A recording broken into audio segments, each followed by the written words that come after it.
Hi, in this video I'm going to explain to you a little bit about brain waves and how those brain waves affect your meditative state and the impact that meditation can have on you that may surprise you. A lot of people think, well, yeah, of course it's good to meditate because it reduces stress levels, reduces cortisol levels, can increase creativity, blah, blah, blah, blah, blah, blah, blah, blah, can be good for addiction, make people happier and all that. And that is all true. But it can do actually a lot more for you than you may be aware of. But first I'm going to give you a quick summary of brain waves and what they are. We have the delta, which is actually the slowest brain wave. That's when you're completely unconscious and asleep and you're not dreaming, you're not doing anything. The second is theta. Theta brain waves are slightly more active, and a lot of times hypnotists try to work in the theta range when they're giving hypnotic suggestions. Sometimes you'll have dreams in the theta zone, depending. In fact, you may have dreams in theta or in alpha, both, depending a little bit. You know those dreams that you have that you're half awake and half asleep? Those may be more towards the alpha state. But in theta, you're largely unconscious, but your brain is active and the brain waves are slow. Alpha, there's a little bit more activity and a lot of creativity and creative ideas come out of alpha. Albert Einstein was famous to sleep with a ball in his hand that had a bell in it. And he would take a nap for about 10 or 15 minutes. And when he would fall asleep just enough, and the ball would fall out of his hand and hit the floor, it would ring and wake him up. And he said this a lot of times would inspire him with like creative ideas when he was working on his physics formulas. The next is beta. Beta is hopefully the state I'm in now because I'm speaking to you. So beta is when you're active waking state. Maybe we're reading books, we're talking to people, we're involved in activity, right? But there is a second type of beta that you should be aware of. And that second type of beta is like when you're in a fight, flight, or freeze scenario where you're extra stressed. So the brain waves actually, the hertz actually go up and you're in this high beta state. And then there's one more, which is gamma, and that's the one we're going to be talking about in this video. Gamma is extremely fast. It was discovered, gamma waves, maybe about 30 years ago, and since that time, there's been a lot of research done by Tibetan monks. They've worked with the Dalai Lama, with Matt Ricard, which we'll speak about in a moment. There's been a lot of research done by Richard Davidson from the University of Wisconsin. I'd like to bring up one point. Alpha state, a lot of times you will experience it maybe when you're watching TV and you're completely zoned out, or you're driving your car and you're driving home and you're not even thinking about driving the route or anything. You just kind of do it like an automatic pilot. That could be an alpha state. Advertisers oftentimes target us in the alpha state when we're watching a movie because they know we're a bit zoned out and it's easier to access the subconscious mind to help motivate you or persuade you to buy their product or service. So this professor, he's a professor of psychology and psychiatry at the University of Wisconsin, and his name is Richard Davidson. He works also with Daniel Goldman, who's the famous emotional intelligence expert. And he was doing some work with some research with Matthew Ricard, considered the world's happiest man. So what they did is they wired up Matteo with EEG measurements. And with these measurements, what they did with these things is they measured his brain and his brainwave activity while he was meditating. So what did they discover in this study? Well, they discovered that his gamma activity was extremely high, extraordinarily much higher than the average human being. In fact, they brought several hundred meditators to Wisconsin to study, and they found that all these meditators had much higher levels of gamma activity. Now, this is science-based, right? And I'm going to go on one further. We'll talk a little bit about atoms. And this is going to be touching on quantum physics. And I'm not a physicist, but I have been studying physics for a number of years. I took courses in the university. I was lucky enough to study with a famous professor by the name of John Hagelin, who's an ex-Harvard alumni, and he's quite prestigious and quite well known. Anyway, we know that atoms in solid matter vibrate very slowly, okay? We do know that in a liquid, atoms vibrate a little bit quicker. And we know in a gas, like in oxygen or something, they vibrate even that much more quickly. So my thinking is, if that's the case, and we know that our brain waves can vibrate very, very quickly, people talk about law of attraction and manifesting stuff and things like that. Is it possible? And this is a question, I'd like to hear your comments. Is it possible, if the brain waves are vibrating very quickly, at the same velocity as the atoms are, would that make it easier perhaps to manifest certain types of circumstances in our lives where we have better quality lives, happier lives, or, well, it could be the contrary as well? So what my proposition for you today is, after listening to this video, is why not try practicing meditation every day for just 3 minutes? It's shown to increase happiness, reduce loneliness, which a lot of people in the current circumstances with the coronavirus and the pandemic are suffering. It reduces the feeling of isolation. It increases people's happiness. We also know from studies that were done in the 70s and 80s in Washington, D.C., they found that the square root of 1% of a population meditating collectively at the same time had an impact on the crime rate and life quality of those people in that geographical area. The study was repeated again in Iowa, and it has been repeated multiple other times. One of the persons that was involved in some of these research studies was, again, John Hagelin of Harvard University.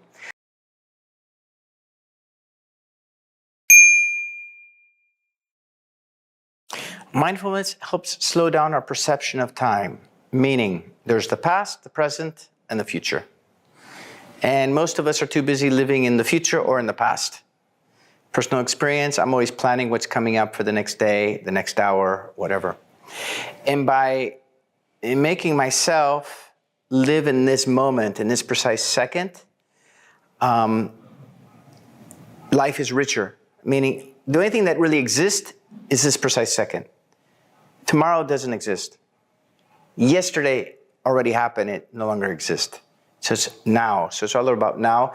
So mindfulness brings you down to the now, to this present moment, to the present sensations that you're having. And it makes life more enjoyable, and it creates a internal peace that you can enjoy. Because it gives you the ability to live in the present and live in the now. And most people don't have that gift. In fact, some people are even afraid, which is, I don't quite understand, but most people are too busy. They're living in the past most of the time, or they're living in the future would be the other segment of society. So it's a superpower because it gives you the advantage of living in the now. It can make you mentally healthier. It can help you become more psychologically balanced. Just think of it this way. If you're kind of insulated, people drink alcohol. Let's use this one. And they use alcohol to numb their emotions. Yeah? Or they take drugs to numb their emotions. What mindfulness does, and those drugs or alcohol, whatever, is just change your perception. Mindfulness also changes your perception, but it does it in a healthy way. So it helps you, brings you down to the moment to enjoy the moment. So it's going to make you mentally healthier because you're not going to be setting yourself up for living in the past. As I said, 95% of our memories are past experiences. And I imagine we've all had bad experiences in the past. And if we're repeating those constantly in our mind, or speaking or having like negative self-talk in our brains, right? In our minds, that's going to create negative emotions. Or if we're constantly setting ourselves up for expectations in the future, and we're always living in the future, that also is going to have a result for us. That's going to have a consequence because we're living in the future, for not living in the now. So mindfulness will make us mentally healthier because we'll learn to live in this exact moment and to be in the present and to enjoy the present and to be grateful for this very moment that we're sharing and that we're living and we're experiencing. Because really all that exists is the now. There's been some studies done with brainwave activity, because you've got beta waves, which is your awake brainwaves, and you've got 2 levels of beta, high and low beta. Then you've got alpha. Alpha is kind of like when you're in a dream state, you're like half awake and half asleep. And then we come down to what we call delta. Like small children are in delta, but delta for an adult, we would be asleep. And then theta, which is like when you're completely like knocked out and you have no idea. So you may dream in alpha, you may dream in beta. I don't think you'll dream much in theta. But there's another one, there's a 5th, and it's called gamma. And it's a recent discovery within the last maybe 20, 30 years. Matthew Ricard, they've done research with him, wiring him up with EEGs and measuring his brainwave activity and measuring his gamma waves. And what they find is meditators have more gamma wave activity. And evidently this brainwave activity, this gamma wave activity, by having more of it in your brain, you experience more peace, more well-being, more fulfillment. And I think it's part of it is because you're living more in the now, in this very precise moment. I'm not saying you don't make plans and you don't learn from past mistakes or past experiences, but what I am saying is your awareness of being in the now. So you can be aware of now and still plan for tomorrow. It's just not having your emotions tied up in the expectation of what I'm going to experience tomorrow based on that projection or expectation. Not exactly. I would say mindfulness is a type of meditation. However, practicing meditation over many years or over a period of time, let's say, not necessarily years, but over a period of time, can lead to mindfulness. Mindfulness is just being kind of like anchored and just aware of the present moment. So an example, if you'd like an example of mindful meditation, would be something like just resting my hand on my knee and being aware of my palm touching my jeans and just being aware of that. Or my breathing, focusing on the air coming in and out of my lungs as I breathe. There's also a mindfulness meditation of a walking meditation, which is mindfully as your foot touches the ground and the heel rises and so forth, and you're walking along. Based on your expectations a lot of times. So if you're living, let's say, you're living in the now, your perception will be now, this very second. And as I said, the only thing that really exists is now. So mindfulness helps amplify our perception of now. And I'm going to give you an example, a real life example. Tomorrow you're going hiking. Do you have expectations about your hiking trip for tomorrow? Yes, I do. Okay. And what happens if tomorrow's hiking trip does not meet those expectations? I'll be a little disappointed. Or you'll be elated if it's better than what you're expecting. Correct? Okay. That's all great and wonderful, but expectations, living in the future, can set us up for feeling good or feeling bad, depending. It's kind of a risk, really, what you're doing. Rather than just enjoying this precise moment where you're sitting there asking me questions and just enjoying this time together. Mindfulness definitely can help with anxiety. Take into account that the average human being has, they estimate, between 50,000 thoughts a day. That works out to about 35 point something thoughts per minute. So that means you have a different thought literally every second. And of those thoughts, they estimate 95% of those thoughts are memories. And only 5% are new memories. Only 5% are new thoughts. So that means you're spending 95% of your mental activity is remembering stuff.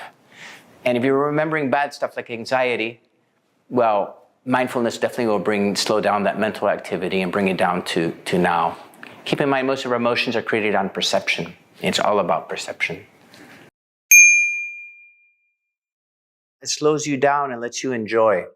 Let's do a meditation practice in this moment, okay? Okay, just put your hands on your knees and I'll show you what it can do, mindfulness can do for stress. Put your hands on your knees, all right? Close your eyes. And I want you to take a big breath through your nose. And hold it. And now exhale slowly through the mouth. And again, breathe through the nose.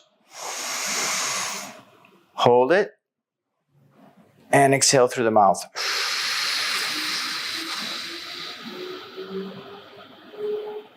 And once again, we'll take a big breath through the nose. Hold it. And exhale through the mouth.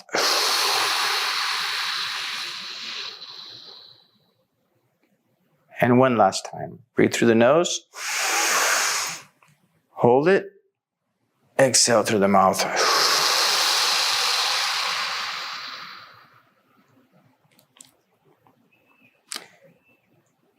Now, I want you to just slowly open the eyes. Slowly. And now I want you to slowly close the eyes.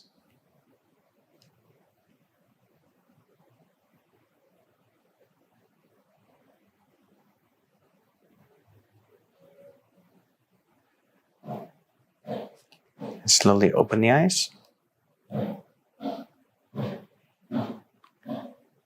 Did you have some thoughts?